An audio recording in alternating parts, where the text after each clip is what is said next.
높이가 맞네. 삼각대 바꿔야겠다. 자, 그래서 오늘 1강부터 같이 보겠습니다. 어렵지 않은 부분이니까 후딱후딱 좀 진행하도록 할게요. 자, 먼저 우리나라의 위치 1번 문제에서 많이 나오는 것들인데, 일단 우리나라의 위치는 절대적 위치랑 상대적 위치로 나눠진다. 절대적 위치랑 상대적 위치. 자, 중요한 거는 일단 여기에서 말하고자 하는 부분들이나 이 절대적 위치, 수리적 위치, 지리적 위치, 관계적 위치를 뜻하는 그런 위치에 대한 선지들이 있죠. 그 문장들을 기억해주면 좋습니다. 자, 먼저 수리적 위치에서 우리나라 같은 경우에는 일단 위도와 경도로 표현되게 되는데, 북위가 33도부터 43도, 이거 외워두라고 했었죠.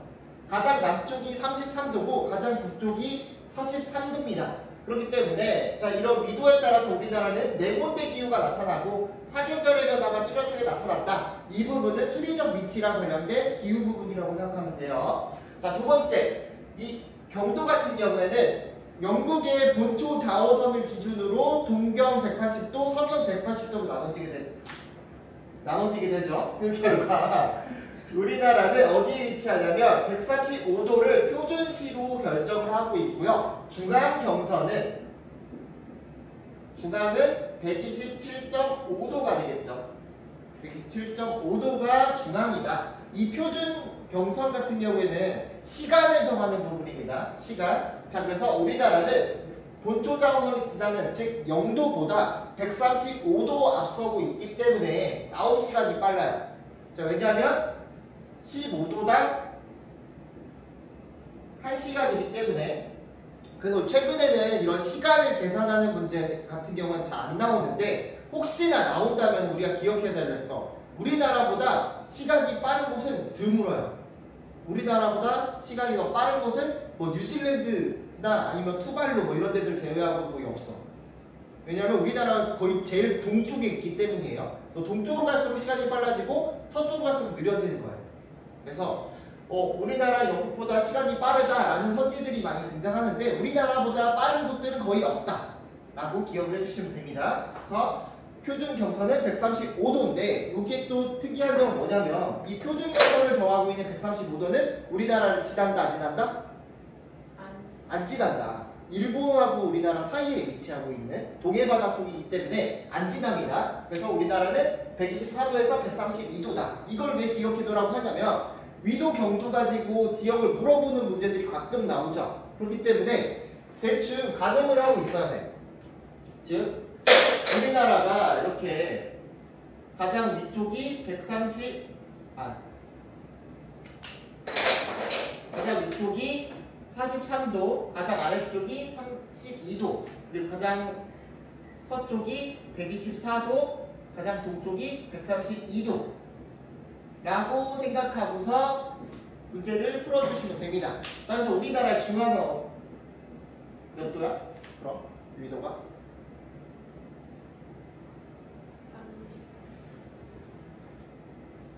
38도겠죠. 그래서 384 하잖아. 우리나라 딱 중간은 나왔기 때문에. 자, 그래서 이 정도의 좌표는 우리가 기억을 해두고 문제를 푸시면 좋을 것 같습니다.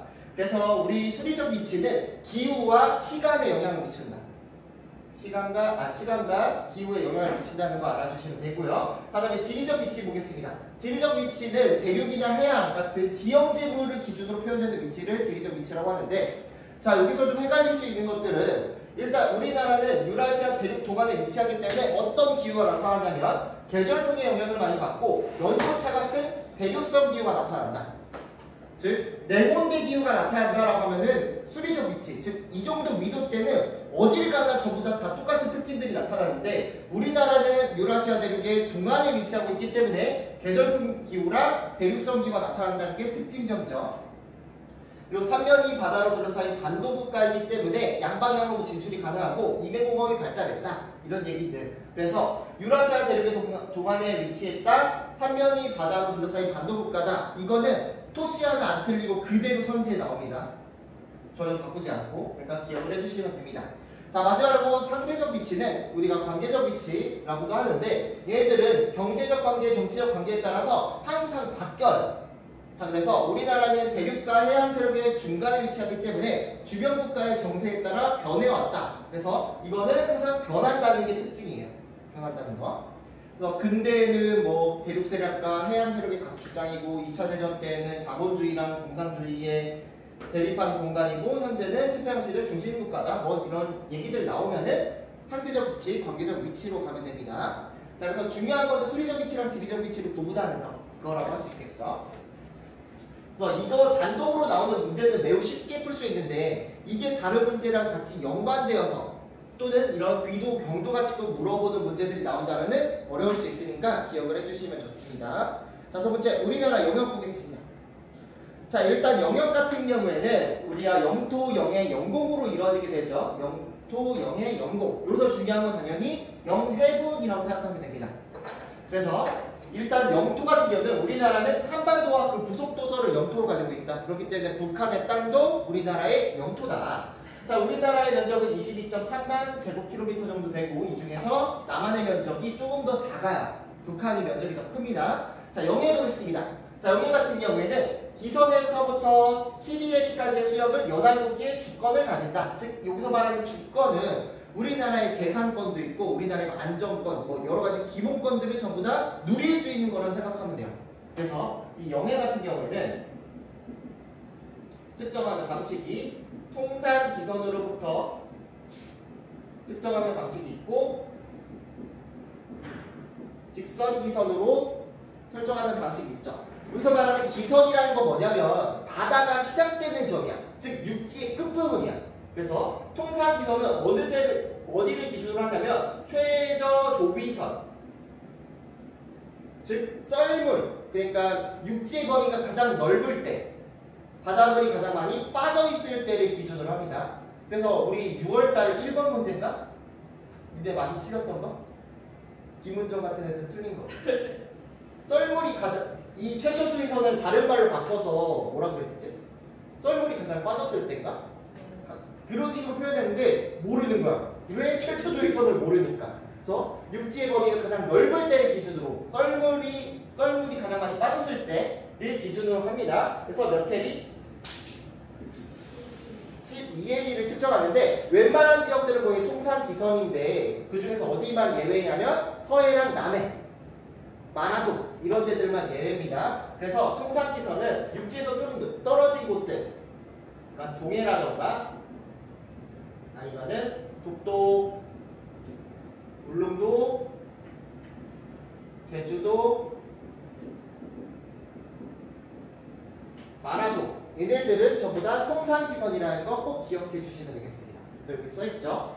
자, 통상기선부터 12회까지의 수역은 동해안 대부분과 울릉도, 독도, 제주도, 마라도 너희들이 아는 섬들은 거의 다 통상기선이다. 자, 중요한 것도 직선기선입니다. 직선기선은 어디를 기준으로 하냐면 가장 바깥쪽에 있는 섬, 최외곽 도서를 기준으로 합니다. 최외곽 도서는 가장 바깥쪽에 있다는 뜻이죠. 도서는 섬이야, 책이 아니라. 그래서 여기서부터 역시나 12LE를 측정하게 되죠. 자, 그러면 기선의 안쪽은 뭐야? 기선의 내부는 우리가 내수라고 측정합니다. 내수는 영토의 일부분이라고 할 수 있겠죠. 영토의 일부분이다. 그래서 직선기선 같은 경우에는 어디에 측정하게 되냐면 서해안이나 서남해안 일대, 그리고 또 한 가지 포인트가 대한해협인데 대한해협은 여기가 대마도랑 너무 거리가 짧기 때문에 여기는 3LE를 측정한다고 했죠. 그래서 예외 사례다. 그래서 예외 사례들은 좀 기억을 해주시면 되겠습니다. 그래서 여기가 어디냐 뭐냐 이런 거 물어볼 때 꼭 우리가 기억을 해줘야 된다는 거. 자, 그러면 영해에서 되는 거 안 되는 거 뭐가 있어? 자, 일단 영해에서는 우리나라의 바다이기 때문에 다른 나라가 마음대로 들어와서 우리의 재산권을 침해하면 안 되겠죠. 그래서 영해에서는 일단은 민간 선박이 통항하는 거 돼요? 안 돼요? 그냥 우리나라 들어오려고 그래. 돼? 안 돼? 다른 나라 배가 들어와? 안 돼. 돼요? 자, 왜냐면 이걸 일일이 다 허락받고 다니면 힘들잖아. 얘가 배가 여객선이 들어오려고 하는데 갑자기 허가가 지금 받아야 돼요 하면서 막 결제가 늦어지면 이 사람들 못 돌아오고 바다에 둥둥 떠 있어야 되잖아. 그렇기 때문에 자유로운 통항 자체는 가능합니다. 하지만 뭐만 안 되냐? 군함이나 아니면은 어부들 있죠. 어업은 당연히 안 됩니다. 군함이 들어오는 거는 우리의 쳐들어온다는 뜻이니까 당연히 안 되겠죠. 허락받고 들어와야겠지. 허락받고 우리나라에 쳐들어와야겠지. 자, 그리고 영해 또 안 되는 것들은 뭐냐면 뭐 시설물 설치나 시설물 당연히 안 되고요. 그리고 탐사도 당연히 안 된다고 보시면 돼요. 자, 다음에 영공 보겠습니다. 영공 문제도 가끔 나왔을 때 헷갈릴 수 있는데 영공은 영토와 영해의 수직 상공이에요. 그렇기 때문에 배타적 경제 수역은 우리나라의 땅이 아니야. 우리나라의 바다가 아니야. 배타적 경제 수역은 공해야 원래. 공해 중에서도 그래도 자원을 좀 효율적으로 이용하기 위해서 자원만 캘 수 있게 그 재산권만 주는 거기 때문에 거기는 영공의 범위가 아닙니다. 그래서 영공 같은 경우는 영토랑 영해의 수직 상공이다. 그래서 최근에 항공이나 우주기술 발달로 인해서 중요성이 점점 커지면서 이 높이가 점점 더 높아지고 있다고 해요. 그런 것들 기억해 주면 됩니다. 자, 다음 배타적 경제 수역 같이 보도록 하겠습니다. 자, 배타적 경제 수역은 자, 기선으로부터 최대 200해리까지의 수역 중 영해를 제외한 수역이에요. 즉 기선, 통상기선, 동해 같은 경우에는 최소 조리선부터 시작해서 200해리겠죠. 그래서 최대 200해리이기 때문에 영해선부터는 몇 해리야? 188해리가 되겠죠. 이거 헷갈리게 하는 문제가 6월달에 나왔어. 먼저. 이것 때문에 헷갈렸었지. 기선으로부터 200해리다 라고 할 거냐, 영해부터 200해리냐 라고 할 거냐에 대해서 문제가 나올 수가 있으니까 영해가 끝나는 지점부터는 188해리라고 생각하면 됩니다. 자, 그래서 이러한 배타적 경제 수역은 연합국의 경제적 권리를 인정할 수가 있는데 연합국의 권리는 천연 자원을 탐사하거나 개발하거나 관리하는 거, 물고기 잡는 거, 인공섬을 설치하는 거, 해양환경 보호와 보전의 경제적 권리들을 추구하는 것들을 될 수 있는데 여기에서 인공섬 같은 경우에는 그냥 바다에다가 암초가 있으면 거기다 뿌리를 기둥을 바꾸서 뭔가 연구소 같은 걸 설치하는 거를 말할 수 있겠죠. 그래서 대표적인 사례가 우리나라의 이어도가 대표적인 사례라고 보시면 되겠습니다. 이어도. 자, 이 배타적 경제 수역은 우리나라의 바다는 아니기 때문에 타국의 행위들이 많이 보장되는데 선박과 항공기의 자유로운 통항 당연히 가능합니다. 그리고 회저 전선의 부설, 그러니까 전기줄 까는 것들도 가능해요. 그리고 군함이 다니는 것도 가능합니다. 하지만 얘네들이 어선이 지나가다가 그물을 딱 펼치려고 그래. 그럼 돼? 안 돼? 그건 안 되는 거야. 그래서 군함도 다닐 수가 있다 이거는. 그래서 우리나라 그 주변 국가 배타적 경제 수역이 중첩되고 있죠. 그래서 이걸 조정하기 위해서 한일 중간 수역과 한중 잠정 조치 수역을 가지고 있는데 한일 중간 수역은 두 군데가 있었죠. 남해 쪽 하나랑 독도 쪽 하나. 특히 이런 한일 중간 수역 같은 경우는 독도 주변 지역이에요. 독도 주변 지역이기 때문에 꼭 우리가 기억을 해주시면 되겠습니다. 그래서 독도가 끝나는 전부터 12해리는 우리나라의 영해고 12해리 바깥쪽부터는 일본 어선이 드나들어도 괜찮다는 거죠.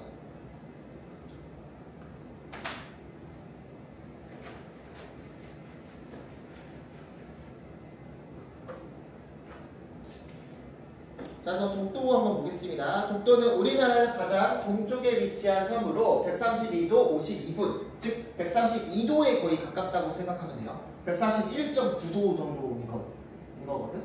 자, 그래서 울릉도에서 동남쪽으로 87.4km도에 위치하고 있고 경상북도에 속해 있습니다. 이거 가끔 나옵니다. 이 독도가 어디에 어느 도에 속해 있는지 가끔 물어봐요. 경상북도 울릉군에 소속되어 있고 동도와 서도 89개의 부속 도서로 구성되어 있다. 그래서 독도 같은 경우 우리나라의 최동단이기 때문에 일출 시각과 일몰 시각이 가장 빠르다고 볼 수 있겠죠. 그래서 우리나라는 해가 어디서 제일 먼저 뜨냐? 그러면 독도가 제일 먼저 뜬다 라고 생각하면 돼요. 자, 자연환경 같은 경우는 신생대 3기 말 해적 화산 활동으로 형성되었다. 그래서 울릉도랑 제주도보다 먼저 형성됐고요. 전체적으로 경사가 급한 무슨 화산? 종사화산의 형태를 띠고 있습니다. 자, 그리고 동해 영향으로 인해서 기온의 온도차가 작은 해안성 기후가 나타나기 때문에 여기는 여름철 강수 집중량이 조금 낮은 편이다. 울릉도랑 비슷한 특색을 가지고 있다고 생각하면 돼요. 그래서 영역적 가치, 경제적 가치, 생태적 가치 한번 읽어보면 되겠죠. 근데 여기서 중요한 건 뭐냐? 생태적 가치 부분에서 우리나라 이 섬 전체가 천연기념물 제336호로 지정되어 있어요. 그래서 비교를 해야 될 거는 제주도 같은 경우에는 섬 전체가 지정된 건 아니야. 여기는 유네스코에서 지정한 자연유산인 거고, 독도 같은 경우에는 섬 전체가 천연기념물이에요. 자, 그럼 제주도에 천연기념물이 없냐? 아니에요. 제주도도 천연기념물 군데군데 지정되어 있는데 독도는 뭐냐? 섬 전체가 천연기념물이라는 얘기예요. 제주도도 군데군데 한라산이라던가 뭐 백록담이라던가 삼방산이라던가 이런 데 다 지정되어 있는데 독도는 섬 전체다 라는 거 기억해 주면 됩니다.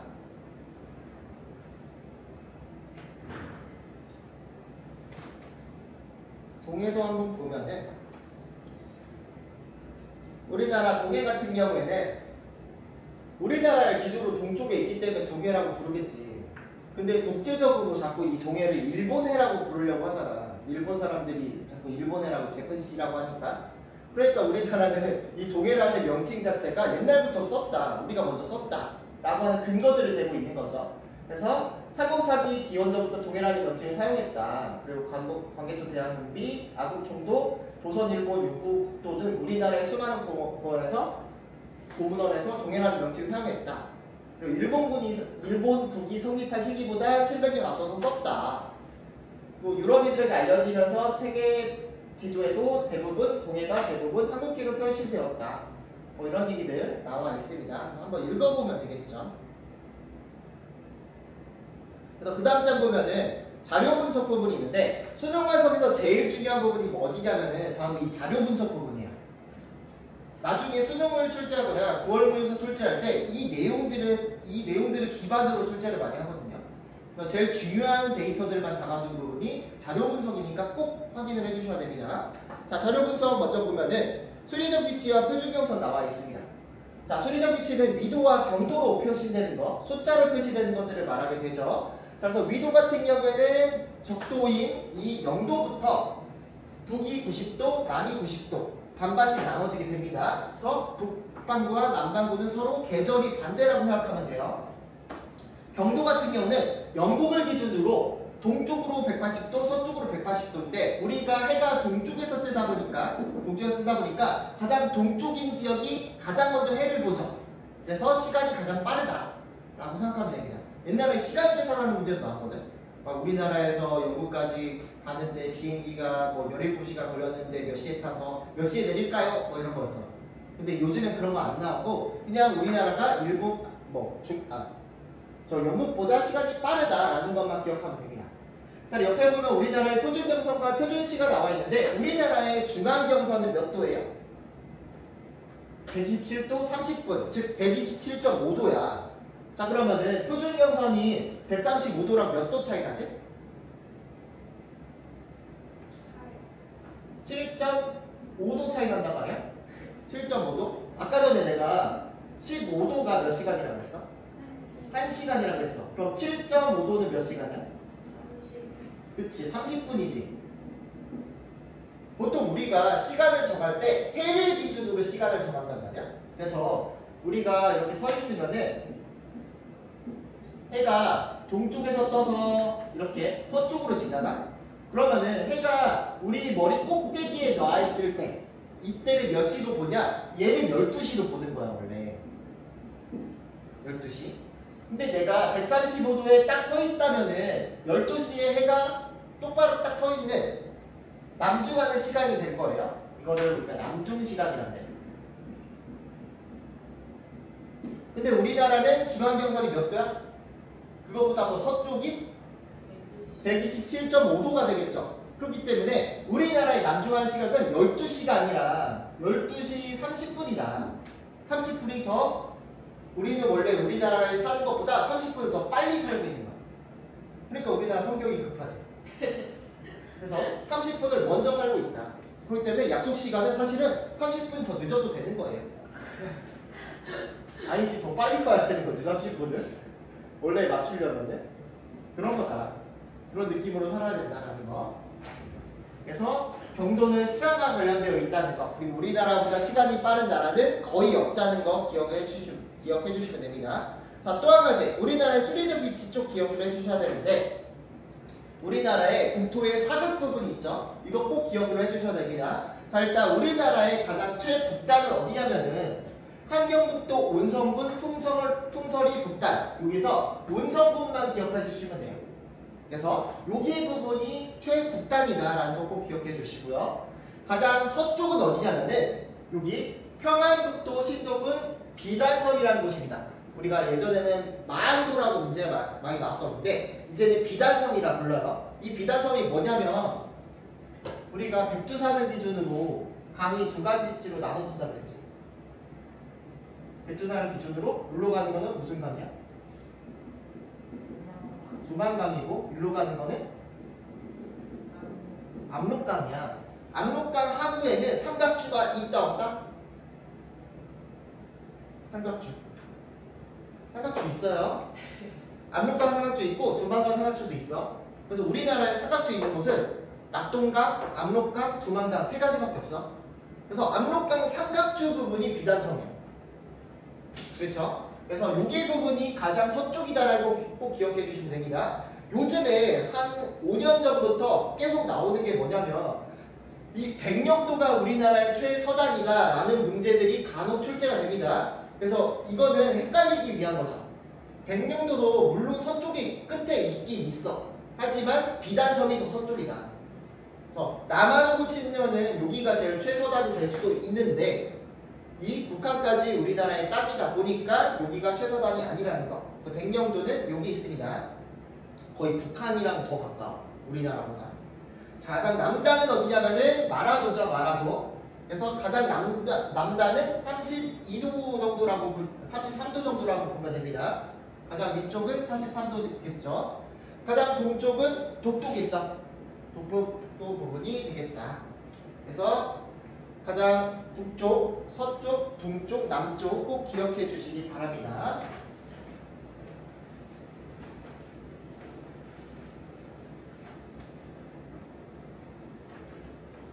자, 아래쪽도 한번 보겠습니다. 우리나라 주변 바다의 현황 나와 있는데요.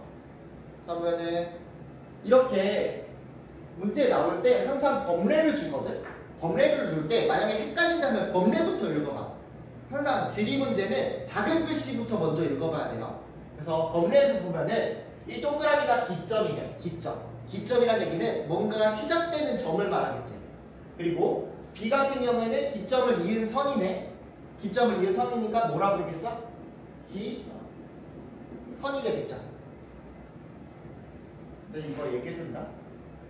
내 친구 중에 내 제일 친한 친구 중에 와이프 이름이 김기선이란 말이야. 내가 처음 만났는데 혹시 통상기선이세요? 직선기선이에요? 물어보니까 날 벌레 보들 것 같아. 요즘도 가끔 보면 내가 직선기선 되셨나요? 물어보면은 좀 벌레 보들 보더라고. 안 여전히. 자, 그래서 기선이고요. 자, 그 다음에 점선으로 된 게 영해선이야. 영해선. 자, 보통 우리가 문제 나올 때는 기선을 기준으로 문제를 안 내고요. 이 영해선을 주로 표시를 합니다. 그래서 이 점선으로 된 부분이 영해선이에요. 즉 영해선의 안쪽 지역은 우리나라의 바다가 아니다. 영해선의 안쪽 지역은 우리나라의 바다인 영해가 되는 거지. 영해선의 바깥쪽은 베타적 경제수역이 되는 거지. 베타적 경제수역. 그 다음에 C랑 D가 있는데 C 같은 경우는 일본하고 접해져 있는 곳이죠. 그래서 여기는 한일 중간 수역이 되겠고 D 같은 경우에는 한중 잠정 조치 수역이 되겠죠. 한중 잠정 조치 수역을 보면은 자, 이렇게 서해랑 남해 쪽에 걸쳐져 있습니다. 그래서 여기서 포인트는 또 뭐냐면 여기 이어도 부분이야. 그래서 이어도가 보면은 일단 여기 한중 잠정주치 수역의 중간 부분이 우리나라랑 우리나라랑 중국의 배타적 경제 수역의 거의 경계일 거 아니야. 경계인데 이어도는 그러면 우리나라 쪽이야, 북한 여기 중국 쪽이야? 우리나라 쪽이지. 근데 중국 애들은 자꾸 주장하는 게 아니다. 이게 여기서 이렇게 꺾인다. 이렇게 주장하는 거야. 그래서 이것 때문에 이어도를 뺏으려고 한다. 라는 것들이 간혹 출제가 되니까 일단 이어도는 우리나라의 배타적 경제 수역 안에 있는 암초라고 생각하면 돼요. 자, 그리고 일본 같은 경우에는 여기 두 군데가 있습니다. 두 군데가 있는데 독도를 감싸고 있는 게 특징이에요. 독도를 감싸고 있다. 그리고 여기 남해 쪽 같은 경우에는 여기 이만큼 표시되어 있고요. 자, 그래서 울릉도까지는 감싸지 않는다는 거. 자, 여기 문제에서 많이 출제되는 게 뭐냐면 한중 잠정조치 수역은 서해바다에 있죠. 서해바다. 우리나라의 서해랑 남해 같은 경우에는 수심이 깊어요, 얕아요? 얕아요. 여기는 원래 육지였지. 다 이어진 땅이었어. 그래서 빙기 때는 전부 다 육지로 드러났었는데 이제 후비기가 되면서 해수면이 높아지니까 여기가 잠겨져 버린 침수된 부분이란 말이야. 침수된 해안이고 동해 쪽 같은 경우에는 원래 이렇게 딱 붙어 있었는데 확장되면서 해안 지각의 아랫부분까지 수심이 깊단 말이야. 그래서 여기는 빙기 때에도 여전히 바다였어요. 그대로 바다였다. 그래서 여기는 수심이 깊고 여기 수심이 얕다. 그래서 제일 많이 물어보는 게 빙기 때 여기는 육지였다 아니다 이런 거 많이 물어보죠. 그래서 서해랑 남해는 육지였다 라는 거 꼭 기억해 주시면 되겠습니다. 문제 나올 거는 뭐 여기서 가능한 거 불가능한 거 이런 것들 물어보는 문제니까 쉽게 풀 수 있을 거예요. 이거 틀리면은 이 1번부터 4번 앞장에서 무조건 나오는 문제들이잖아. 이거 틀리면 무조건 생각나죠. 자, 그럼 문제 몇 가지만 한번 풀어볼게요. 5분 줄게. 1번, 2번 풀어봐.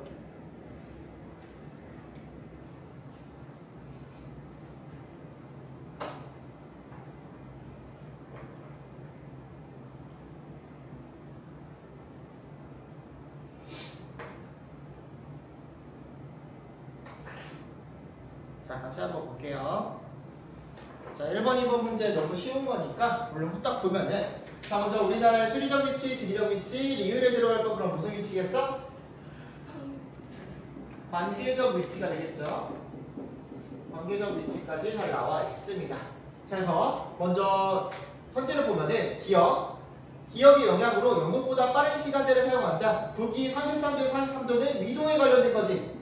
자, 위도니까 얘는 기후대에 영향을 미치고, 자, 이 경도 같은 경우에는 시간에 영향을 미치기 때문에 기억이 아니라 니은이 되겠죠. 자, 두 번째, 니은의 영향으로 남반구의 뉴질랜드와는 계절이 반대로 나타난다. 남반구랑 북반구와 계절이 반대로 나타나는 것은 뭐 때문에? 위도 때문이죠. 그래서 얘는 경도가 아니라 위도인 기억의 영향이다. 자, 디귿의 위치함으로 인해 계절풍의 영향을 많이 받는 기후의 특성이 나타난다. 유라시아 대륙의 동안에 위치한다 하면은 계절풍 기후랑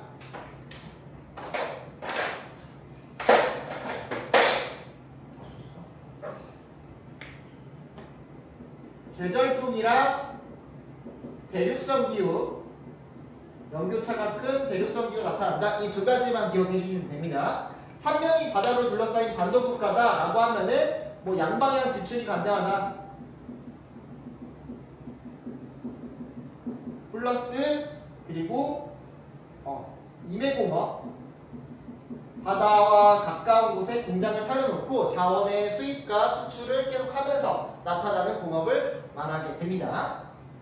그래서 맞는 말이고요. 자, 리을 관계적 위치는 시대와 상황에 따라 변하는 상대적 위치다. 항상 변한다 그랬죠. 그래서 정답은 5번이 되겠죠. 너무 쉽습니다, 이거는.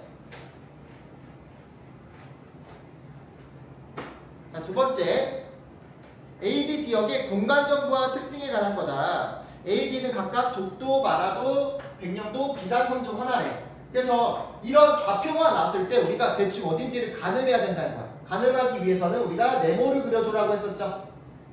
직사각형 그렸을 때 가장 북쪽이 몇 도라 그랬지? 43도. 가장 남쪽이 32도, 3도 뭐 이 정도 되겠죠? 자, 가장 동쪽이 몇 도? 132도. 가장 서쪽이 124도라고 보고 가장 가운데가 38도라고 보면 되는 거야. 자, 이 과정에서 위치를 판단해 보면은 자, A 같은 경우는 37도고 124도 정도 된대. 근데 124.40분이잖아? 거의 125도에 가까운 거라고. 자, 그러면 얘는 어디 위치하냐? 37도니까 여기 48도선 밑에고 124도니까 이 정도에 위치하고 있겠지. 여기가 A야. 자, 근데 B 같은 경우는 39도, 39도 그리고 124도래요. 그러면 얘는 어디냐? 39도니까 38도에 더 올라가 여기 부분이 되겠죠? 너무 올라가나? 여기 부분이고 가장 서쪽에 있는 여기 부분이 B가 되겠습니다. 그 다음에 C 같은 경우는 33도에서 126도 정도 된대요. 126도 정도 되니까 요 정도 되겠죠? 여기가 C고, 자, D 같은 경우는 37도에 131도 정도 된대. 37도에 131도.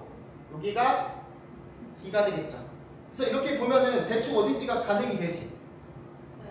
되지? 네. 뭘 돼? 자, 그래서 A가 어디야? 백령도가 되겠죠? B는 가장 극서인 비단성. 그리고 D가 독도, C가 마라도가 되겠습니다. 자, 그래서 A가 백령도, B가 비단성, C가 마라도, D가 독도가 되겠죠. 자, 그래서 각각에 해당하는 것들을 좀 찾아보게 되면은, 자, 가에는 우리나라의 사극 중 하나에 해당합니까가 들어갈 수 있다. 그랬더니 백령도를 걸러냈지. 그러니까 맞아요, 틀려요? 맞죠? 자, 나에는 신생대용 화산활동으로 형성되었으니까가 들어갈 수 있다. 화산활동으로 형성된 거 어디가 있어? 독도랑 마라도가 이에 해당하겠죠. 그렇기 때문에 나는 비단섬을 걸러낸 거니까 맞아요, 틀려요? 맞아요. 자, A와 B는 모두 하천을 사이에 두고 중국과 국경선이 맞닿아 있는 곳인가요? 백령도는 하천이 아니라 바다를 사이에 두고서 맞닿아 있는 거고, 비단섬은 하천을, 압록강을 경계로 맞닿아 있는 지역이라고 할 수 있겠죠. 그래서 얘에 해당하는 거는 비단섬밖에 없다고 보면 됩니다. 자, C와 D는 모두 천연보호구역으로 지정되어 있나요? 천연보호구역은 어디? 독도. 독도가 그렇다. 제주도는 일부 지역. 그래서 이렇게 푸시면 됩니다. 그래서 이런 2번 같은 유형이 그나마 최근에 많이 나오는 유형이잖아요. 많이 헷갈릴 수도 있고. 그래서 이걸 꼭 기억해 주면 되고, 섭부르게 124도 보고 A 이 정도면 그냥 극서겠는데 비단섬이겠는데 이렇게 보지 말고 위도까지 보고 지도를 이렇게 네모로 그려놓고 위치를 대충 찍어본 다음에 판단하시는 게 좋습니다.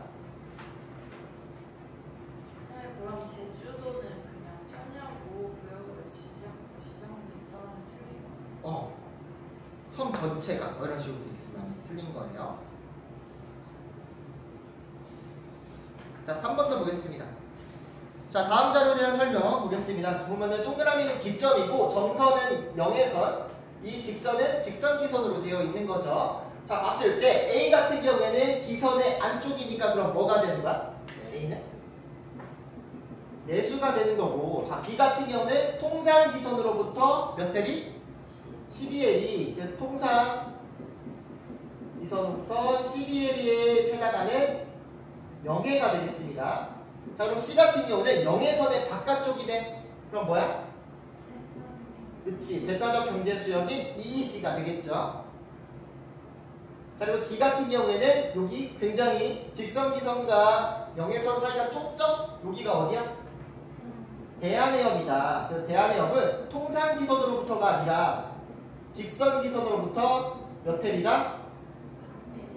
3L이다 라는 거 기억해 주면 됩니다. 자, 1번 A는 영해에 해당한다. 영해가 아니죠. 굳이 따지자면 영토에 들어갑니다. 내수는. 자, B에서는 통상적으로 민간 선박의 무해 통항권이 인정된다. 되나요? 민간 선박 지나가는 거. 네. 지나가는 거 무조건 다 돼. 여기서 말하는 무해 통항권이란 뭐냐면 우리한테 해를 끼치지 않으면 지나가도 된다는 얘기야. 그러니까 군함 같은 건 돼, 안 돼? 안 되는 거야. 군함이나 자원 탐사선 이런 거는 당연히 안 되겠죠.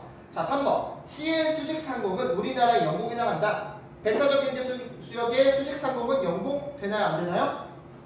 안 되죠. 그래서 영공은 영토랑 영해의 수직 상공이라고 했습니다. 자, 4번. B의 길이는 D의 길이의 3배이자 B의 길이는 몇 회리? 12의 1. 대한해협은 3의 1.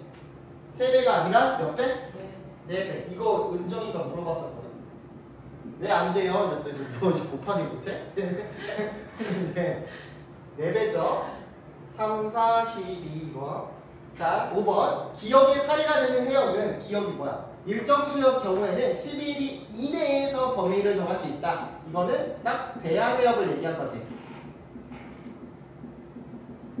대한해협을 얘기하는데 여기서는 니은 통상의 기선이 아니라 뭐를 기선으로 한다? 직선. 직선을 기선으로 한다라는 거 기억해 주면 되겠습니다. 자, 4번 한번 풀어볼게요.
볼게요.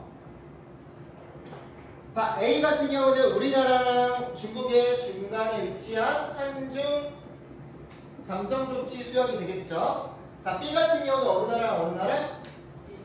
한일이고요. 여기도 한일이 되겠습니다. 한일. 자, C 같은 경우는 그럼 어디에 해당하는 거야? 점선의 바깥쪽이네. 그치. 우리나라의 백타적 경제수역 이지에 해당하겠다. 자, D 같은 경우 이 점선은 그럼 뭐래요? 여기 써있지. 영해선이라는. 여기 무슨 섬이야? 울릉도의 이 선은 통상기선으로부터 12해리를 뜻하는 영해가 되겠죠. 여기도 당연히 영해가 됩니다. 자, 기억.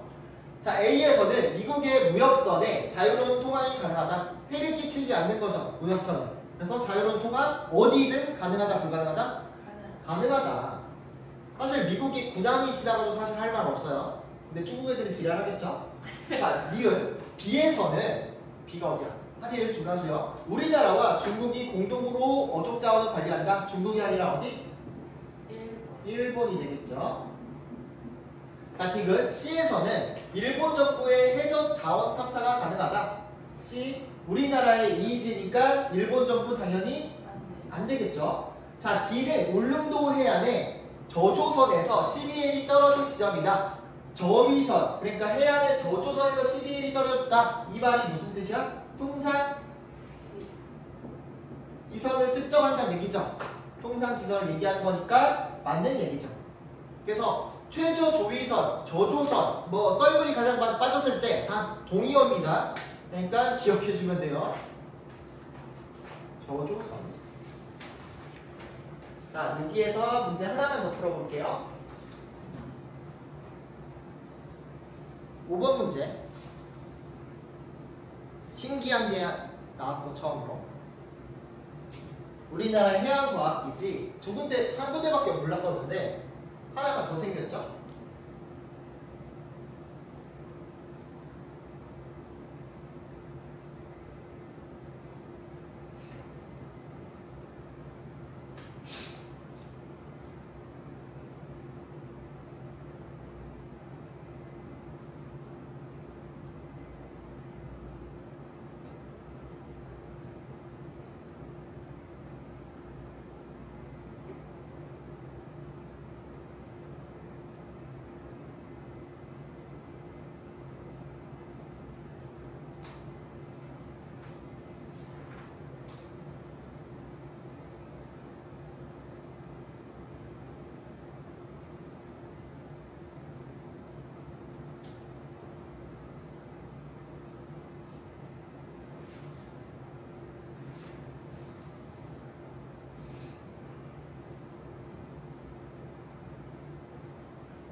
금방 풀었지? 자, 보겠습니다. 가랑 나가 있는데 일단 우리한테 익숙한 거는 종합해양과학기지 이어도가 익숙하죠? 자, 이어도 같은 경우는 마라도의 남서쪽 149km 떨어졌대. 마라도가 밑에래. 이어도는 그럼 우리나라의 영토야 아니야? 우리나라 영해에 속해요 안 속해요? 안 속해요. 그러면은 우리나라 최남단 여기겠죠. 그러니까 여기는 우리나라 영토는 아니에요. 영토도 아니고 영해도 아니야. 즉 여기는 배타적 경제수역에 있는 암초라고 생각하면 됩니다. 암초에다가 뿌리를 바꿔서 있는 거다. 우리가 섬으로 인정받기 위해서, 영토로 인정받기 위해서는 여기에 사는 사람이 있어야 돼. 그러니까 뭔가 시설물 없이 거기에 사는 사람들이 몇 명 이상 있어야지 섬으로 인정받을 수가 있단 말이야. 근데 여기는 사람이 살 수가 없으니까 섬이 아닌 거죠. 그래서 여기가 이어도고요. 가 같은 경우는 가거도의 서쪽으로 47km 떨어진 곳이래. 그래서 여기가 어디냐면 가거초라는 곳이래요. 왜 초라고 하냐면 암초기 때문이에요. 그냥 암초. 그래서 이런 것들이 군데군데 있긴 있는데 우리나라에서 제일 중요한 부분이 아무래도 이어도다 보니까 이어도 문제만 많이 나왔던 거죠. 그래서 A 부분이 가거초고 B 부분이 이어도입니다. 그래서 이어도 위치 꼭 기억해 주세요. 마라도로부터 남서쪽으로 떨어졌다. 여기는 가거도로부터 서쪽으로 떨어졌다. 그래서 이 가거초는 신안내에 속하게 있대요. 신안군에. 자, 1번. 가해는 우리나라 영토의 극서 지점에 위치한다. 극서가 어디라고 그랬죠? 북한에 있는 비단섬이다. 얘는 124도라는 거 꼭 기억해 주면 됩니다. 자, 2번. 나의 주변 12일의 역은 우리나라 영해다. 우리나라 영토가 아니기 때문에 영해로 보지 않습니다. 자, 가는 나보다 가장 가까운 영해선까지의 거리가 멀다. 얘는 이쪽은 직선기선을 활용하니까 영해선이 이쪽에 이렇게 있겠지. 영해선이 이렇게 있을 거니까 더 가깝겠죠. 자, 나는 가보다 고緯도에 위치한다. 고緯도는 위로 갈수록 고緯도라고 했습니다. 그래서 가는 나보다 고緯도에 위치하다고 보면 되겠죠. 그래서 정답은 5번이 되겠습니다. 자, 밑에 있는 거는 그냥 풀어보시면 되겠고요. 자, 다음으로 이제 오문원 오지도로 갑니다. 자, 이강 여기 부분에서는 문제 나올 만한 것들은 아무래도 두 가지가 있는데 첫 번째로는 고지도랑 고문원 물어보는 거, 조선 전기랑 후기 비교해서 물어보는 거, 그리고 또 한 가지는 GIS 문제 있죠. 위치 선정하는 거, 입지 선정하는 거 문제가 나올 수 있으니까 보시면 되겠습니다.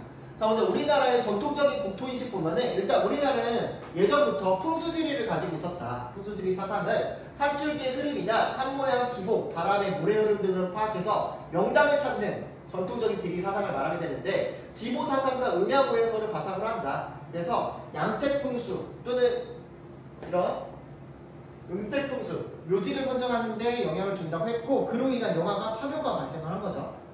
파묘가 이번에 대세니까 이거 한번 나올 수도 있겠다. 풍수지리 한번 그런 거 인용해서 그런 거 좋아하는 선생님이 있거든. 문제 낼 때 최신 영화나 이런 이슈들을 좋아하는 선생님이 있어서 낼 수도 있어요. 그래서 파묘에서 하는 거는 양태풍수야 음태풍수? 음태풍수라고 했었죠. 자, 그리고 여기서는 명당, 완벽한 명당이 없다 보니까 그거를 풍수를 좀 보완하는 것들도 있다고 했죠. 보완하는 시설들도 가지고 있다. 자, 이 풍수지리 사상에서 가장 중요한 거는 이 땅 자체를 하나의 생명체로 봤다는 얘기야. 그래서 이 산 같은 경우에는 그냥 뚝뚝 올라있는 언덕이 아니라 우리의 뼈대 있고 핏줄이다라고 생각을 한 거지. 그래서 이 산을 하나의 줄기로 파악해. 줄기. 그래서 이 풍수지리 사상에서 나온 산 경도라고 하는 그 산맥체계 같은 경우에는 우리나라를 한 줄기로 보면서 뭐 백두대간을 표시하고 있는 거죠. 백두대간. 그래서 즉 우리나라에서 백두산부터 지리산까지가 하나의 줄기로 쭉 이어져 있는 거다라고 파악을 하는 게 바로 우리나라 이런 풍수지리 사상을 잘 보여준다고 생각하면 돼요. 그래서 파묘에서도 뭐 척추를 끊니 많이 막 이런 얘기 하잖아. 척추에다가는 강원도 쪽에 거기다 뭐 그거 봐가지고 척추를 끊니 많이 하는 거죠. 그래서 상경도에서 이렇게 풍수지리 사상을 확인할 수 있다는 거. 그다음에 고지도 보겠습니다. 자, 고지도에서 중요한 거는 아무래도 세계지도 쪽보다는 대동여지도 쪽 살펴보시는 게 좋습니다. 자, 먼저 세계지도인 호네강이 역대국도지도 같은 경우는 현존하는 우리나라의 가장 오래된 세계지도로 조선 전기 때 만들어져요. 1402년에 만들어졌는데 이때는 지도의 중앙에 중국이 위치하고 조선을 상대적으로 크게 표시했다. 그리고 아시아와 유럽, 아프리카까지 표현했다 라는 게 특색입니다. 근데 이게 1402년 정도면은 유럽에서는 이미 세계지도로 완성했을 때거든. 아메리카 내륙까지 거의 나올 때라서 조금은 우리가 늦은 편이 있다라는 거. 그 다음에 천안도 같은 경우는 민간에서 유행한 세계지도예요. 그래서 민간에서 유행한 세계지도이기 때문에 여기도 당연히 지도의 중앙에 중국이 위치하는 중화사상을 볼 수 있고 그리고 도교적 세계관이 반영되어 있다. 그래서 이 부분은 좀 세계지리에서 좀 문제가 나오고요. 한국지리에서 잘 나오지 않는다.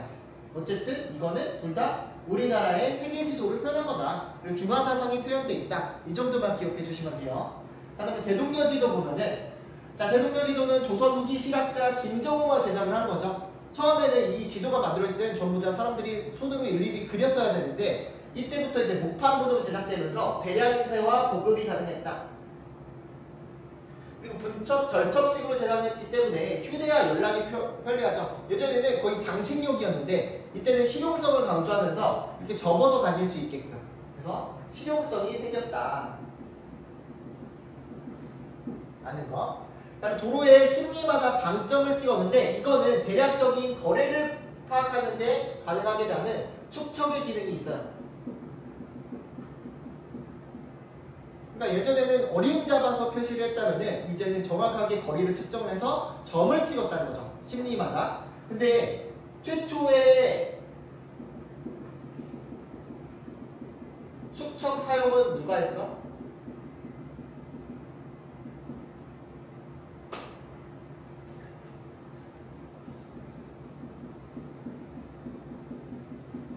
동국지도에서 했죠. 최초의 축척은 동국지도고 동국지도의 영향을 받아서 대동여지도에서 축척을 사용했다라는 거 기억해 줄 겁니다. 자, 대동여지도는 역시나 지도표, 범례를 사용했는데 과거의 지도들은 지도의 그림 안에다가 이것저것 막 박아놨어. 뭐 한자도 써놓고 뭐 글자도 막 써놓고 했는데 그러다 보니까 지도가 잘 안 보이는 거야. 그래서 조그만한 지면에 어떻게 하면 많은 양의 정보를 담을 수 있을까 고민을 하다가 지도표, 즉 기호를 사용하기 시작합니다. 그래서 다양한 지리 정보를 표현할 수 있었다. 자, 표현 방식도 보면은 하천은 쌍선과 단선으로 표시하게 되는데 쌍선은 큰 하천, 단선은 작은 하천입니다. 그래서 쌍선은 가항, 항해가 가능한 하천, 즉 배가 다닐 수 있는 하천을 말하고 단선은 그냥 개울가니까 거기에 배를 띄울 수 없잖아. 그래서 거기에서는 배가 다닐 수 없다. 또 한 가지 표현하자면은 자, 산줄기를 어떻게 표현했냐면 회화적으로 표현을 했는데 즉 그림으로 표현을 했는데 이거는 정확한 해발 고도를 알 수 있다 없다?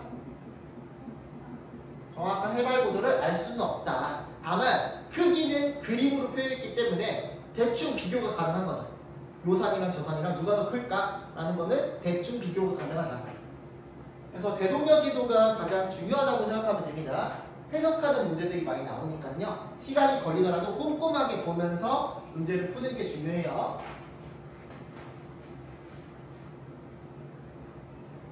자, 고문원도 보겠습니다. 고문원 같은 경우는 조선 전기랑 조선 후기에 나타나는 지리지의 특성이 다르다고 했죠. 관찰 지리지 같은 경우는 조선 전기에 만들어져서 국가 주도로 제작했다는 게 특징적입니다. 그리고 이때는 왕권 강화가 목적이 되었기 때문에 통치에 필요한 자료를 수집해서 백과사전식으로, 그러니까 그 지역의 여러 정보들을 낱낱이 파악하는 데 중점을 뒀다. 대표적인 게 신증, 동궁, 여지, 승남이 있는 거죠. 자, 사찬지리지 같은 경우는 조선 후기에 제작돼서 개인의 관심에 의해 제작되게 되는데, 즉 실학자에 의해서 제작이 되었다라고 생각하면 됩니다. 국토를 실용적으로 파악해서 설명식으로 서술하는 게 특징이다. 즉 뭔가 소설책처럼 재미있게 서술한 게 특징이고요. 대표적인 게 이게 이중환의 특리지를 줄 수가 있겠죠. 자, 특리지 같은 경우에는 이중환이 쓴 책인데 총 3위 총론, 8도 총론, 복거 총론, 총론이 나와 있습니다. 이 책의 목적은 뭐냐면 과거지, 사람이 살기 좋은 땅은 어디일까라고 하는 주제를 바탕으로 쓴 설명식 지리지라고 보시면 돼요. 그래서 과거지의 조건으로 4가지를 들었는데 지리, 생리, 인심, 산수 이 4가지를 들었습니다. 자, 지리 같은 경우는 풍수 지리상으로, 그러니까 기가 어떻게 통한다 안 통한다 이런 얘기 나오면은 풍수지리, 지리라고 보면 되고요. 생리 같은 경우는 경제적으로, 그러니까 먹고 살기 좋은지, 물자의 교류가 활발한지, 농사가 잘 되는지, 뭔가 경제랑 관련돼 있으면은 생리. 인심은 그냥 착하다는 건 나오고요. 산수 같은 경우에는 지리랑 헷갈릴 수 있는데 산수는 경치가 좋은 곳이야. 그러니까 이건 약간 심미적인 거 특징을 생각하면 됩니다. 즉 산이 어떻게 좋고 뭐 웅장하고 예쁘고 뭐 폭포 소리가 좋고 이런 약간 심미적인 내용들을 다루고 있으면은 산수라고 보면 됩니다. 선생님이 예전에 중간고사 때 이 지리랑 산수를 헷갈리게 됐잖아. 헷갈리게 되는데 서술어, 맨 끝에 있는 서술어가 뭔지를 먼저 보는 게 중요해요. 산이 예쁘고 좋은데 예쁘고 좋은 게 기가 잘 통하게 생겼다 라고 하는 거는 경치야 지리야? 지리인 거지. 그러니까 끝부분을 잘 살펴보시는 게 중요합니다. 근데 이거는 논란이 될 수 있기 때문에 수능에는 출제되기 좀 어렵겠죠. 만약에 수능에 내가 그 문제 냈으면 다 잡혀갔을 거야. 자, 근대 이후의 국토인식 변화 보면은 일제강점기 때 부정적인 국토인식 생겼고요. 산업화 때 개발을 많이 했고, 최근에는 이제 지속가능한 발전의 필요성이 대두되었다라는 거. 자, 그다음에 지리정보 보겠습니다. 지리정보의 유형 보면은 공간정보, 속성정보, 관계정보 나와 있는데 아직도 헷갈려하는 친구들이 있어요. 자, 공간정보는 뭐냐면 진짜 공간의 위치, 형태에 관한 거. 위치와 형태에 관한 거를 우리가 공간정보로 한다. 그래서 이 지역의 좌표를 알려준다. 위도와 경도. 아니면 이 지역의 모양에 대해서 알려준다. 라고 하면 공간정보예요. 자, 속성정보는 뭐냐면 공간정보 제외하고 다 속성정보예요. 다. 장소나 현상의 인문적, 자연적 특성을 나타내는 정보가 속성정보가 된다. 그래서 웬만한 건 다 속성정보예요. 그러니까 위도, 경도 빼놓고 거의 속성정보라고 생각하면 돼요. 자, 관계정보는 다른 장소와 지역 간의 상호작용과 관계를 나타내는 거. 즉, 한 지역만 얘기하는 게 아니라 어느 지역과 비교해서 아니면 대조해서 표현을 할 때에는 관계정보라고 보면 됩니다. 자, 지리정보의 수집 방법으로는 종이지도나 문헌, 통계자료 이런 것들을 파악하는 방법이다. 원격탐사 기술은 접근하기 어려운 지역이나 지나치게 넓은 지역을 주기적으로 수집하기 용이하다는 거. 그래서 이 부분도 좀 기억을 해주시고요. 지리정보를 표현하는 방법으로는 이제 통계지도 같은 걸 쓸 수 있는데, 통계지도는 전묘도, 등치선도, 도형편도, 단계구분도, 유선도를 줄 수 있는데, 전묘도는 뭐를 표현하기에 좋아요? 어떤 현상의 분포에 대해서 표현할 때. 등치선도는 자연적 현상, 어느 지역에나 다 나타나는 자연적 현상을 표현할 때 좋죠. 그래서 기온이나 강수나 아니면은 높이, 등고선 이런 것 등등을 표현을 할 때 등치선도로 쓴다고 했습니다. 자, 도형편도와 단계구분도 같은 경우는 세트라고 했는데 얘네들은 행정구역별로 집계 되는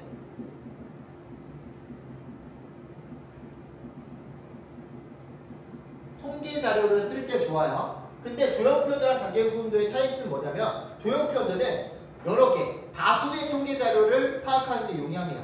근데 단계구분도는 색깔로만 표현하는 거예요. 색깔. 단계구분도는 색으로만 표현하다 보니까 즉 음영으로만 표현을 하다 보니까 한 개의 통계 자료만 사용 가능합니다. 근데 도형 표현도는 업그레이드드 버전이다 보니까 여러 개의 통계 자료들도 같이 표현할 수가 있는 거죠.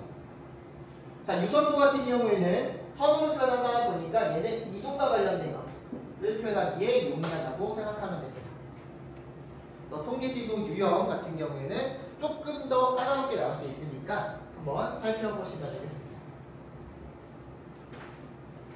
자, 그래서 지리정보 체계는 이렇게 중첩해서 입지를 선정하고 뭐 예측하는 활동들을 줄 수 있는데 뭐 지역조사 과정은 이런 게 있다라는 거 한번 살펴보면 됩니다. 자, 수능 완성은 이 자료 분석 부분이 제일 중요하다고 그랬죠? 자료 분석.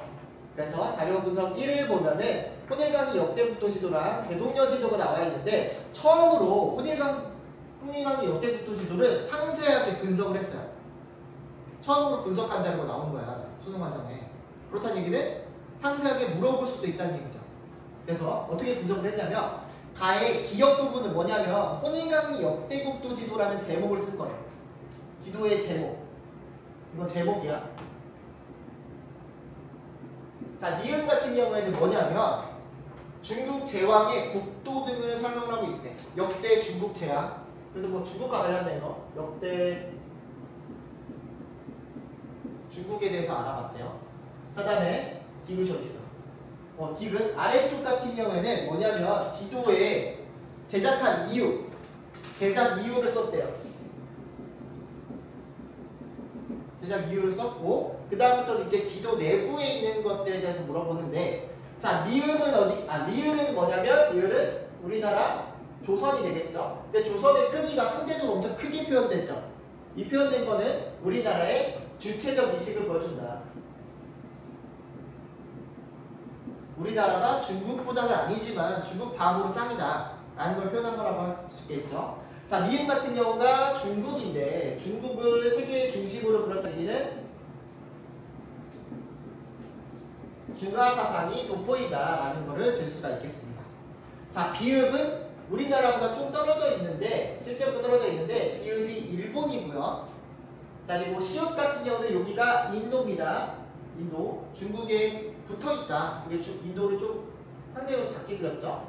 자, 이음 같은 경우가 어디냐면 아라비아 반도예요. 사우디아라비아에 있는 아라비아 반도. 지읒 같은 경우가 아프리카. 치읒 같은 경우가 유럽이라고 보면 됩니다. 물론 여기 항공식에서는 자세하게 문제가 안 나올 수도 있지만 뭐 선지에서 등장할 수 있겠죠. 유럽하고 아프리카까지 포함하고 있는지 아닌지. 아메리카는 있어요, 없어요? 아메리카는 없습니다. 그래서 그런 거 문제 나올 수 있으니까 기억을 해주시면 됩니다.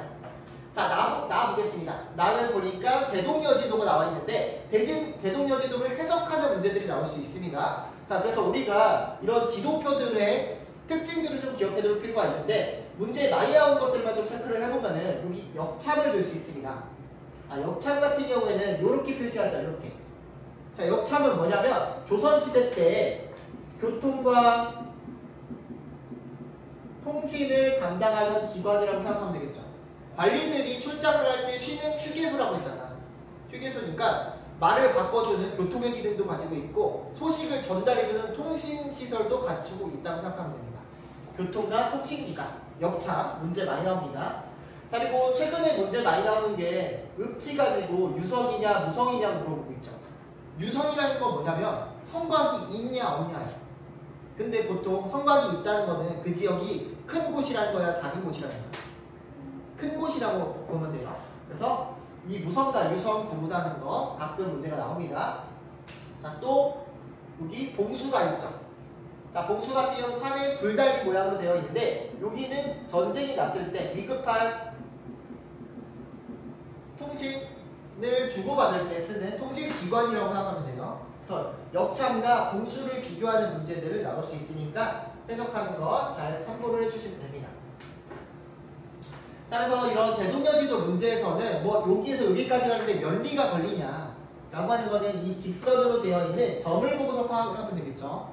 파악을 해서 여기에서 10리, 20리, 30리, 40리 거리에 있다라는 거 파악할 수 있고요. 또 문제가 조금 더 어렵게 나온다면 그렇게 나올 수가 있어요. 자, 여기가 안동 밑에 여기가 B고, 자, 여기가 A라고 했을 때, 자, 이 강은 A에서 B로 흐르게, B에서 A로 흐르게.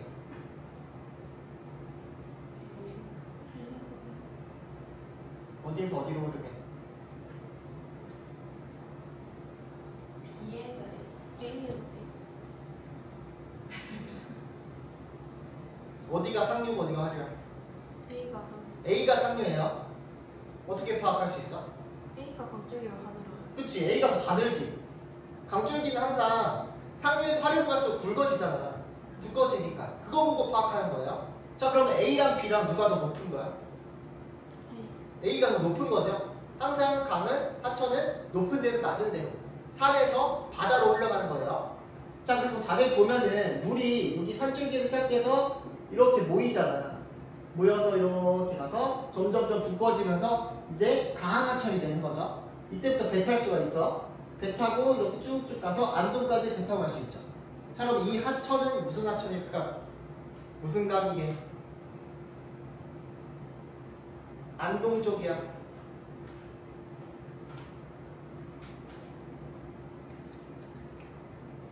낙동강의 지류라고 부르겠죠.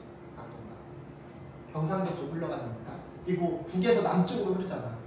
우리나라에 북에서 남쪽으로 흐르는 하천은 그렇게 많지 않잖아. 낙동강이라고 부르는 겁니다. 그래서 어려운 문제는 여기까지도 물어볼 수 있다.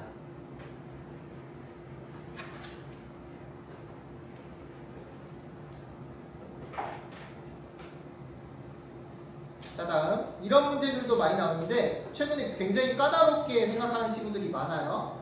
자, 그래서 가랑 나를 보면은, 자, 먼저 기상점 관측점의 위치 나오면서 위동형도 나와 있습니다.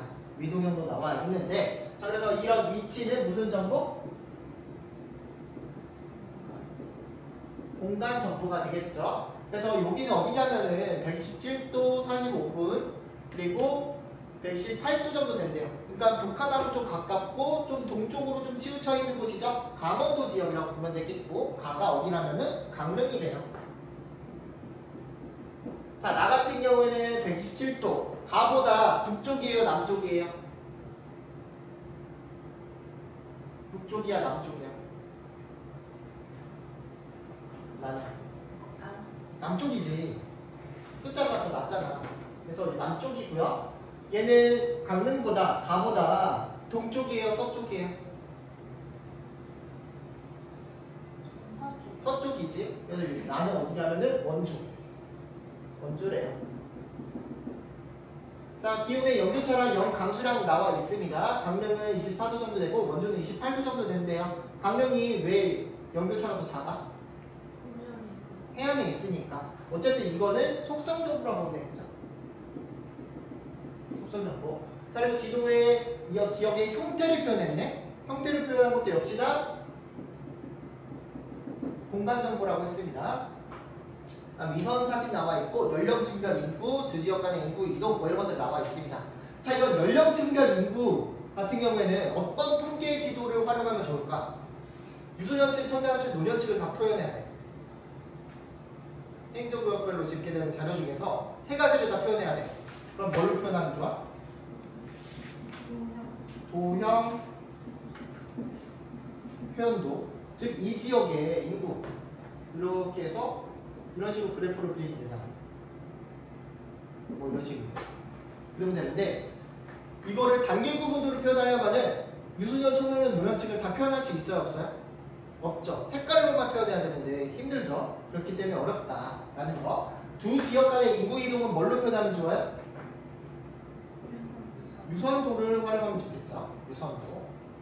그래서 문제가 이런 식으로 많이 출제되는 경향이 있으니까 잘 파악을 해주시면 좋고요.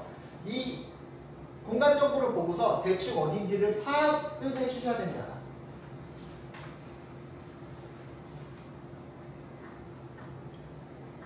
자, 그럼 문제를 풀어봅시다. 1번 문제 한번 같이 볼게요. 풍수지리 왠지 나올 것 같으니까. 자, 풍수지리 사상은 산주비의 흐르는 산의 모양, 바람과 물기 하고 살면 상상이다. 영랑은 산을 배후로 삼고 들 사이에 물을 감싸고 흐르는 곳으로 이식되었다. 이런 걸 뭐라 불러요? 배산, 임수. 자, 풍수지리 사상은 지모 사상과 음양 오행설이 결합해서 양태풍수, 음태풍수, 비보풍수 등 우리 환경에 맞게 체계화되었다. 아까 얘기했던 이 비보풍수가 보완을 해주는 영향이 풍수라고 했었죠. 만약에 산이 없다면 산을 만들어버리는 거야. 원덕을 만든다거나 또는 나무를 많이 심어서 숲을 만든다거나. 자, 1번. 기역에서 산은 대체로 명당의 남쪽에 위치한다. 배산임수는 산이 어디 있어야 돼? 남쪽이 아니라 북쪽에 있어야 되죠. 즉 산이 이렇게 있고 집이 이렇게 있으면 앞에 물이 이렇게 흘러야 되는 거죠. 왜 산이 북쪽에 있어야 돼? 자, 우리나라는 북반구 있으니까 해가 남쪽에 있어요? 북쪽에 있어요? 해가 남쪽에 있어? 북쪽에 있어? 우리나라는 이렇게 있으면 북반구 있잖아. 해는 여기 있죠? 저는 우리나라 여기 있다 쳤을 때 항상 남쪽에 위치하고 있잖아. 그래서 남쪽이 해가 더 잘 들어오는 거야. 그치? 그러니까 해가 잘 들어오는 곳에 이제 산이 없어야겠지. 만약에 산이 이렇게 가로막고 있어. 그러면 그늘지겠죠. 춥겠지. 그래서 북쪽에서 딱 위치하고 있으면서 차가운 북서에서 딱 막아주는 역할을 해줘야 된다는 얘기야. 그러니까 북쪽에 산이 있어야 된다는 얘기죠. 자, 니은을 통해 물을 감싸고 흐르는 곳, 영당을 중심으로 대규모 내륙수운이 발달했음을 알 수 있다. 우리나라에 내륙수운 대규모로 발달할 수 있나요? 대규모 내륙수운 발달하기가 어렵죠. 왜? 우리나라는 계절풍 기후가 나타나기 때문에 여름철과 겨울철에 강폭이 엄청나게 달라지죠. 수심도 달라지고. 그래서 여름철에는 배 띄웠다가 겨울철에는 배가 다 땅에 수중 박힌단 말이에요. 그래서 발달하기가 좀 어렵다. 자, 디귿 지모사상은 땅을 생명으로 여기는 근원을 여기는 사상이 포함되어 있다. 이게 정답이 되겠죠. 자, 리을 양태풍수는 몇 자리가 아니라 좋은 집 정하는 거. 음태풍수는 몇 자리 정하는 거. 서로 반대가 되겠습니다. 반대. 그래서 여기 이런 것들 상상에 물어보는 문제들이 좀 출제가 될 수 있으니까 여기서 비보풍수까지 물어볼 수도 있겠죠. 풍수적으로 부족한 부분을 보완해주는 풍수를 비보풍수를 한다라는 것까지 기억을 해주시면 됩니다. 그래서 우리나라 조선시대 때 배를 타고 다니긴 다녔어. 근데 사람이 타고 다니는 건 아니야. 물건 싣고 갈 때는 좀 이용했다는 거. 자, 2번. 고지도 구분한 거다. 이런 순서도 문제들 계속 출제될 거거든. 아마 수능이나 9월 때도 계속 나올 건데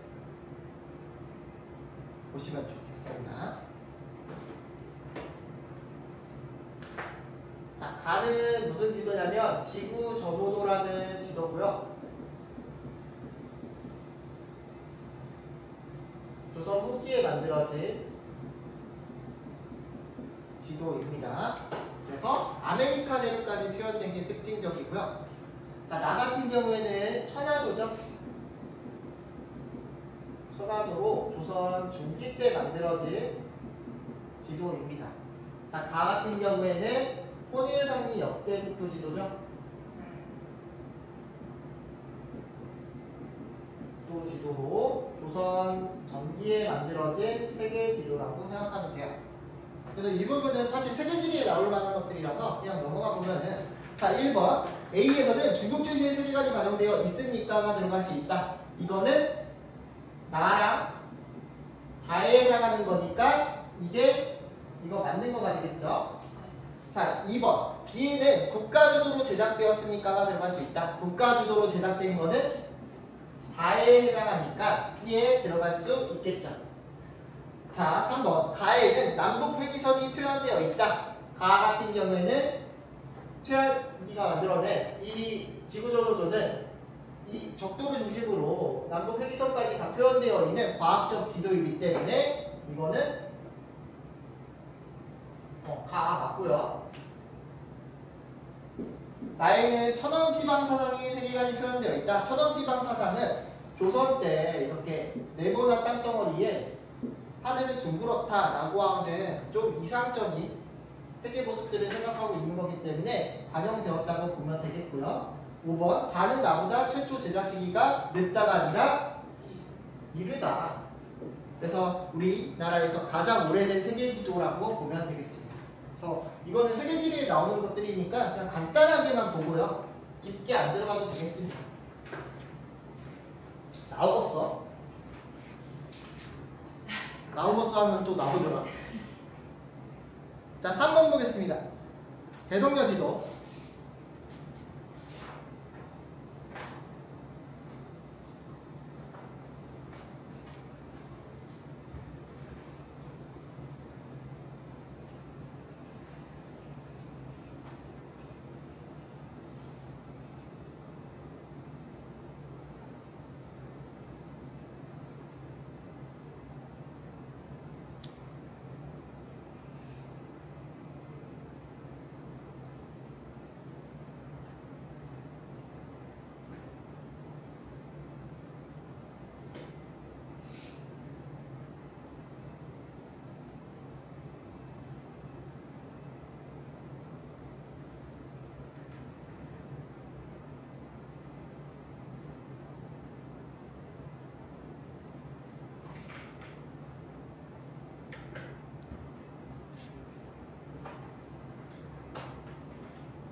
수아 여행 언제 간다고? 화요일에 간다. 화요일에 내일? 갔다가 내일 가본다고? 수업 듣고. 아, 여기 왔다가? 네. 어디 간다고? 저 일산 가야겠어. 귀엽네. 며칠 갔다 오셨어요? 3박 4일. 겁나도 40도, 40도. 아파, 막. 살이 아플 정도로. 뜨거워. 좀 타신 것 같아요. 그렇지. 가서 백화점만 7군데 갔다 왔어. 쇼핑만 하고 왔어. 목적이 아침에 맨날 오픈런에서 이거 줄 서고 딱 줄줄 흐르면서.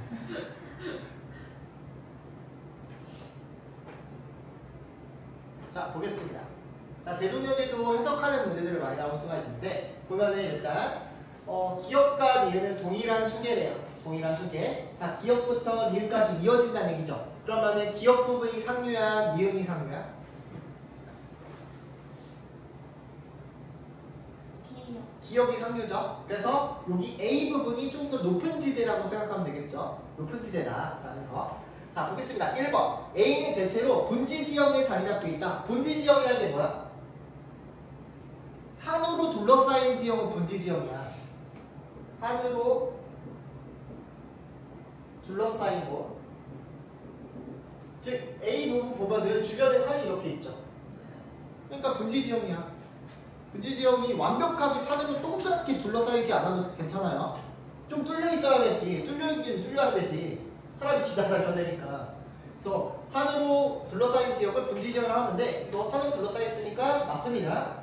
자, 2번. A에서 도로를 따라 행정구역 경계를 벗어나려면 행정구역 경계는 점선으로 되어 있죠. 10리 이상 이동해야 된다. 자, A에서 제일 가까운 행정구역 경계가 왼쪽에 있죠. 서쪽에 있는데 보면은 10리, 20리, 10리 이상으로 되어 있죠. 그렇기 때문에 10리 이상 이동해야 된다는 거 맞겠죠. 자, 3번. A에서 B까지 배를 타고 이동할 수 있다. A에 연결되어 있는 기역 하천과 B에 연결되어 있는 니은 하천은 서로 같은 수계라고 했습니다.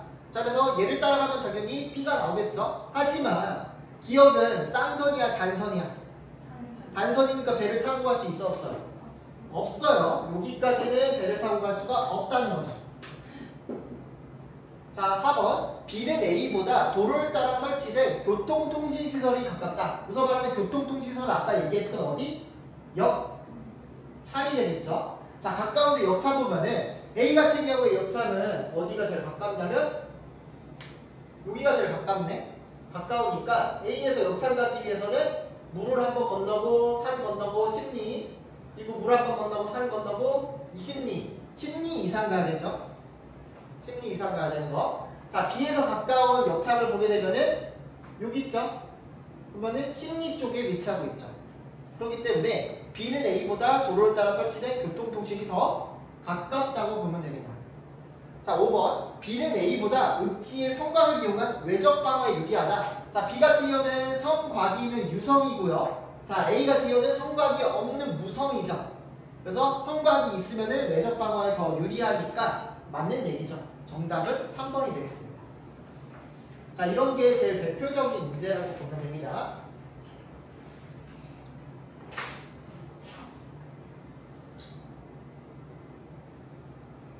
5번 풀어볼까요?